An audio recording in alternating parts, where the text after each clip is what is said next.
మృగవనిలో lunch చేస్తున్నారా? వామ్మో, బొద్దింకల సూప్ గ్యారంటీ.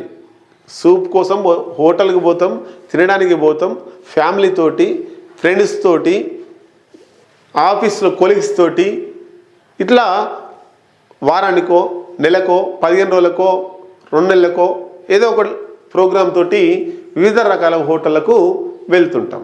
మరి మనం వెళ్ళేందుకు మంచి ఫుడ్ తినాలని, ఇంట్లో రొటీన్గా తింటాం కాబట్టి కొంత కాస్త మెరుగ్గా మంచిగా అందరితో కలిసి తినాలనే ఉద్దేశంతో హోటల్కి వెళ్తాం. తీరా ఆ హోటల్కి పోయిన తర్వాత 3-4 రోజుల కింద మిగిలిన చికెన్ ఫ్రిడ్జ్లో పెట్టి దాన్ని మళ్ళా మాడిఫై చేసి మళ్ళా ఇంత మసాలా అది ఇది వేసి వేడి చేసి మళ్ళీ మన ముందుకే తెచ్చి ఇచ్చేటువంటి పరిస్థితి కనబడుతూ ఉంది.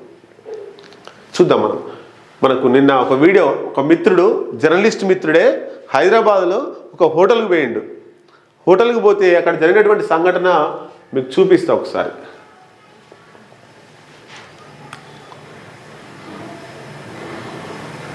ఇగో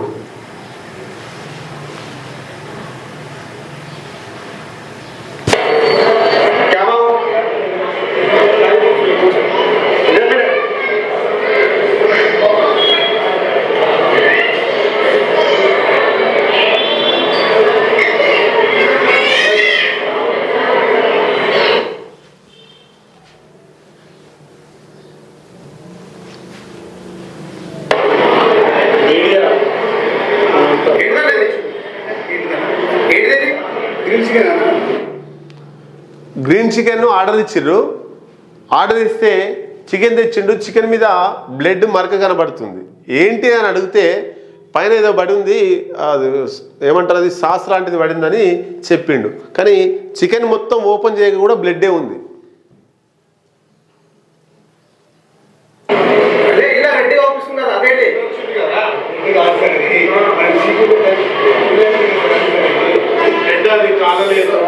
పైన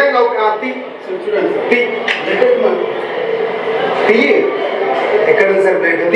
లోపలికి ఎలా ఉన్నా తియ్యి. నేను క్లారిటీ తీసి నాకు రాసుకుంటుందా? తీ నువ్వు తీ, చూడండి సార్, తియ్యి మొత్తం ఇక్కడ ఉంది సార్. అరే ఒక్క నిమిషం, నేను తీసా. ఒకటే కాదు, ఏ హోటల్కి వెళ్ళినా ఏదో మంచి ఫుడ్ తిందామంటే ఉడకనివి, అది ఏదో కల్తీ అయ్యి ఆ చికెన్ మీద చూడండి బ్లడ్ పైనే ఉందని చెప్పి ఫస్ట్ అక్కడ ఉన్నటువంటి వెయిటర్ తెచ్చిచ్చిండు. ఆ హోటళ్లలో చాలా ఇబ్బందులకు గురయ్యేటువంటి, హెల్త్లు ఖరాబ్ అయ్యేటువంటి ఆహార పదార్థాలను అమ్ముతున్నారు. తినేవారు జాగ్రత్తగా చూసుకొని తినాల్సిన పరిస్థితి ఉంది. నాకు తెలిసి నన్ను అడిగితే హోటళ్ళ కంటే ఇంట్లో మీకు కావాల్సినటువంటి ఐటమ్స్ చేసుకొని తింటేనే బాగుంటుంది. బయట అంతా కూడా కల్తీ, కాలుష్యం, రకరకాల ఫుడ్ పాయిజన్ అయ్యేటట్టే ఉన్నాయి. దీనికి సంబంధించినటువంటి ఒక వార్త చూద్దాం మనము. ఇక్కడ చూడొచ్చు, మృగవనిలో లంచ్ చేస్తున్నారా? వామ్మో, బొద్దింకల సూప్ అంటూ కూడా రాసిర్రు. అయితే చూడొచ్చు, అధికారులకు ఫిర్యాదు చేస్తామన్నా డోంట్ కేర్. అధికారులకు ఫోన్ చేసి చెప్తాం, అధికారులకు ఫిర్యాదు చేస్తామన్నా కూడా భయపడతలేరట. అంటే అధికారులకు కూడా ఏమైనా డబ్బులు ముట్టి ఉంటాయా ఆ కోణంలో ఆలోచించాలి.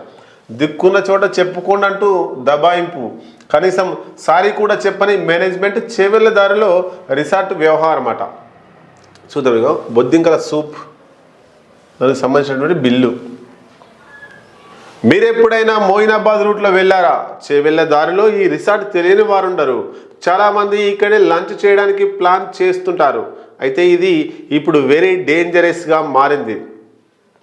హాయిగా భోజనం చేద్దామనుకుని వచ్చిన కస్టమర్లు సూప్ ఆర్డర్ చేస్తే బొద్దింకలతో కూడిన సూప్ తెచ్చి సర్వ్ చేస్తున్నారు. ఆదివారం హైదరాబాద్కు చెందిన 2 కుటుంబాలు కొత్తగా ప్రారంభమైన ఎక్స్పీరియం రిసార్ట్ని దర్శించి వస్తూ మధ్యాహ్నం మృగవనిలో లంచ్ చేశారు. వారు సూప్ ఆర్డర్ చేస్తే బొద్దింకల దర్శనమిచ్చాయి. ఇంత అధ్వానంగా ఫుడ్ ఉంటుందా అని ప్రశ్నిస్తే వెయిటర్ తెల్లముఖం వేశాడు. ఏం సమాధానం చెప్పాలో అతడికి అర్థం కాలేదు. విషయం తెలుసుకున్న మేనేజర్ కూడా దగ్గరికి రాలేదు. పొరపాటు జరిగిందన్న పశ్చాత్తాపాన్ని కూడా ప్రకటించకపోవడంతో గమనార్హం. ఇక మేనేజ్మెంట్లో అయితే అసలే పట్టించుకోలేదు. అధికారులకు ఫిర్యాదు చేస్తామని చెప్పిన డోంట్ కేర్ అన్నారు. దిక్కుల చోట చెప్పుకోండి అంటూ రిప్లై వచ్చింది. మొదట సూప్కి మాత్రం బిల్లు ఇవ్వద్దని, ఆ తర్వాత బొద్దింకల సూప్ కూడా 450, CGT ₹11.25, SGT ₹11.25 కలిపి 473 కట్టించుకున్నారు. ఒకసారి తినే ముందు చెక్ చేసుకోండి. అట్లయితేనే హెల్త్లు బాగుంటాయి, లేకపోతే ఇబ్బంది జరిగేటువంటి అవకాశం ఉంటుంది.